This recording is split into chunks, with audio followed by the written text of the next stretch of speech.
कहते हैं कि भगवान के घर देर है लेकिन अंधेर नहीं। नमस्कार, मैं हूं मसूद और आप देख रहे हैं KTV यूपी। दोस्तों, जिस अनुराग के परिवार को इंसाफ दिलाने के लिए पिछले 4 महीने से लगातार कोर्ट के चक्कर लगा रहे गांव के प्रधानपति वीरेंद्र यादव ने हर तारीख पर पहुंचकर उस परिवार को इंसाफ दिलाने की लड़ाई लड़ते रहे। उन्होंने अनुराग के परिवार से वादा किया था कि चाहे जो हो जाए, इस परिवार को जब तक इंसाफ नहीं दिला दूंगा तब तक मैं चैन से नहीं बैठूंगा, उसके लिए चाहे जो कुछ हो जाए।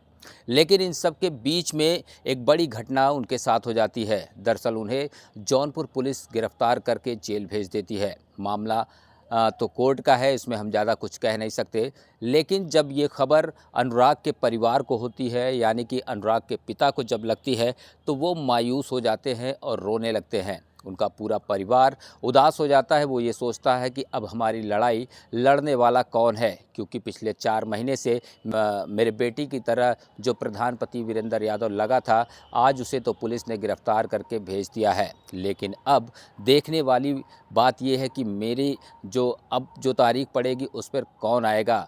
लेकिन कहते हैं कि भगवान के घर देर है लेकिन अंधेर नहीं। ये जानकारी जब सतवीर सिंह को लगती है, यानी कि सतवीर सिंह वो हैं, कांग्रेस पार्टी के नेता हैं और पेशे से अधिवक्ता भी हैं। आपको बता दें कि सतवीर सिंह जो है वो नामित किए गए हैं अनुराग केस को देखने के लिए। वो भी जो है अनुराग के केस को अब देख रहे हैं, एक प्राइवेट अधिवक्ता के तौर पर देख रहे हैं। और उन्हें जब ये पता चलता है कि वीरेंद्र यादव जेल गए हैं, तो आज वो अनुराग के पिता से मिलने उनके घर पर जाते हैं। उनके पिता से मुलाकात करते हैं, माँ को ढाढ़स बंधाते हैं और खुद ही अनुराग के जो पिता हैं उनको विश्वास दिलाते हैं कि आप परेशान मत होइए, वीरेंद्र यादव नहीं है तो क्या हुआ, हम लोग भी आपके बेटे जैसे हैं और हम लोग उसकी लड़ाई को पूरी ईमानदारी के साथ लड़ेंगे।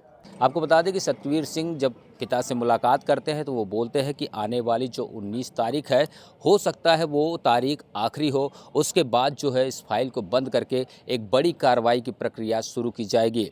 फिलहाल जो भी है वो तो अब 19 तारीख को पता चलेगा।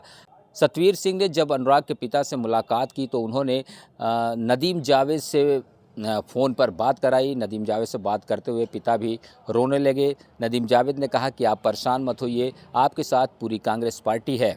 उन्होंने ये भी कहा कि प्रियंका गांधी का जब भी दौरा जौनपुर में लगेगा तो वो सबसे पहले आपके परिवार से मिलने जरूर आएंगे।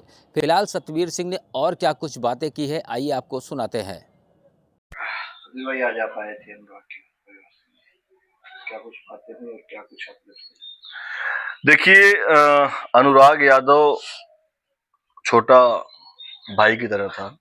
उसकी गला काट कर जो हत्या हुई है, बहुत ही दुर्भाग्यपूर्ण है कि एक नौजवान जिस देश के लिए एक मिसाल बनने जा रहा था, उसको पौध को उगने से पहले ही काट दिया गया है। ये बहुत ही कष्ट की बात है। कानूनी रूप से तो ये लड़ाई हम लोग लड़ ही रहे हैं, हमारे सीनियर हैं और हम सब लोग हैं, इनके फादर के साथ हम लोग रहते हैं।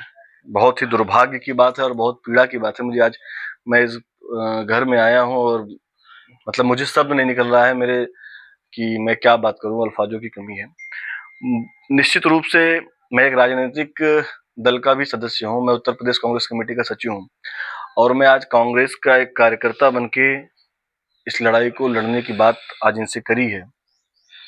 मैंने हमारे भाई और जौनपुर के पूर्व विधायक नदीम जावेद जी से बात करी है और इनके पिताजी ने भी बात की है। उन्होंने भी कहा है कि इस लड़ाई को हम कानूनी रूप से तो लड़ ही रहे हैं, हम राजनीतिक रूप से भी इस लड़ाई को सड़क से लेकर सदन तक लड़ने का काम करेंगे। मैं सिर्फ और सिर्फ इतना कहता हूं कि मुझे न्यायालय पे पूरा विश्वास है।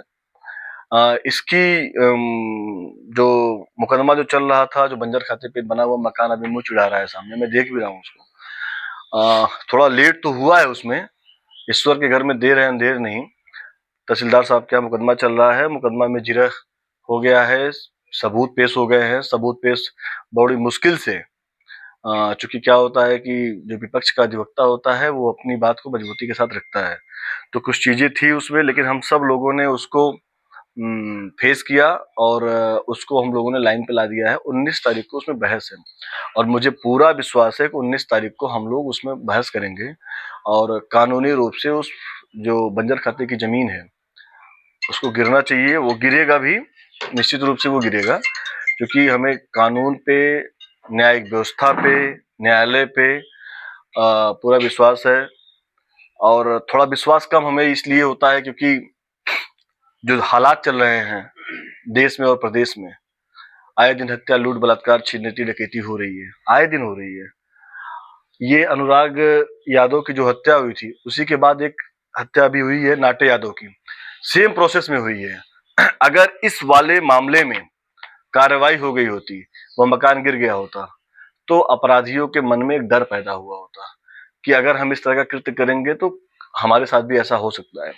कहीं ना कहीं से इस सरकार और प्रशासन की लापरवाही है कि एक नौजवान की हत्या हो जाती है और नौजवान की हत्या होने के बाद भी कोई कार्रवाई नहीं होती है, और जो अपराधी होते हैं उनके हौसले बुलंद होते हैं, और उनके हौसले इसलिए बुलंद हैं कि क्योंकि उनके ऊपर कार्रवाई नहीं होगी। आज मैं इस बात को मजबूती के साथ कहता हूं कि ये मकान एक राजनीतिक दल के, एक नेता के सह पे नहीं गिर रहा है। अगर वो राजनीतिक नेता, भारतीय जनता पार्टी का जो मंत्री है, अगर उसके साथ अगर वो नहीं रहता तो मकान गिर जाता।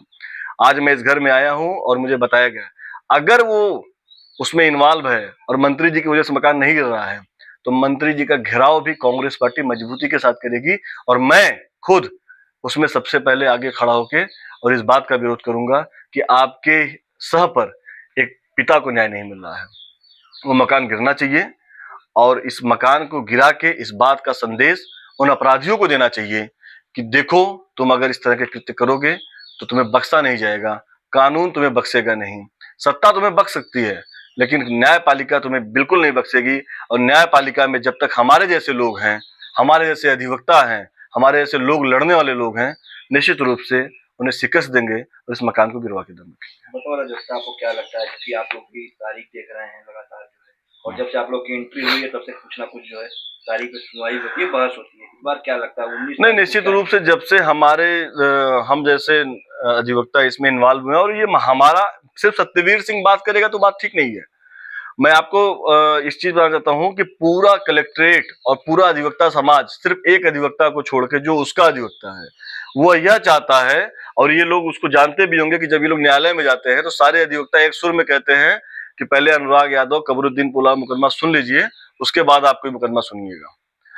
तो सारा अधिवक्ता परिवार एक साथ खड़ा है, और मुझे तहसीलदार पे और जहां के जिलाधिकारी पर और कानून की न्याय व्यवस्था पर ये मुझे पूरा यकीन है कि जब 19 तारीख को बहस होगी, और बहस की डेट में जब जिस दिन आदेश का डेट होगा, उस आदेश की डेट जब आएगी, उस आदेश के डेट के बाद इस मकान को गिरा देना चाहिए।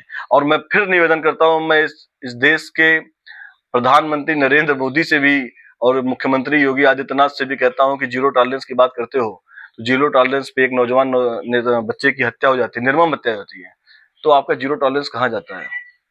सवालिया निशान लगता है। और अगर हम इस बात को कहते हैं तो हमारी आवाज को दबाने का प्रयास किया जाता है, ये गलत बात है।